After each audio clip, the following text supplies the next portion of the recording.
ကျွန်တော်ထိုးတာကကျွန်တော်တို့ရဲ့စေတနာပေါ့ဗျာစေတနာပါစေတနာဒီပြတာနဲ့စေတနာဆိုတာတော့ကျွန်တော်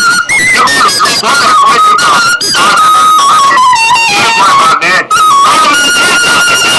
အလား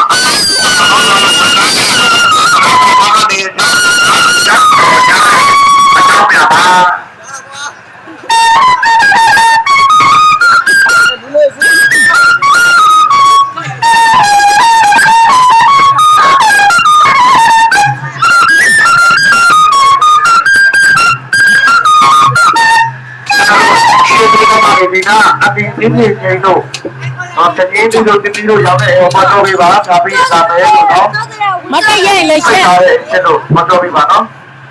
တော့ကတော့တော့ပြီးစားပြီပါဒါကိုနေပါလား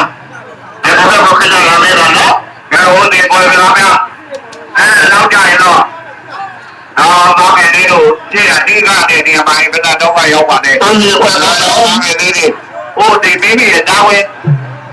ဒီကမိမိကအိုးစီတာဝန်တွေအိုးစီကိုတာဝန်ပြီးတော့အောင်ယူရပါတယ်မှန်ပါခင်ဗျာဒီလိုရဝဲတာဝန်ယူရတဲ့တောင်းတဲ့နေရာလေးကွဲဝါတာဝန်ယူရတဲ့တောင်းတဲ့ရက်ကွဲတကွဲတရားစီရောက်သွားတဲ့အခါကျတော့ဟောပါတတ်ပါတယ်အဲဒါကြောင့်အများအောင်လို့ကောင်းမှုကုသိုလ်လေးတွေပြုတဲ့ပွဲကြီးကိုပေါင်းစုလို့ကြီးကြပြီးသားတဲ့ပွဲကြီးဖြစ်ပါလေဗျာ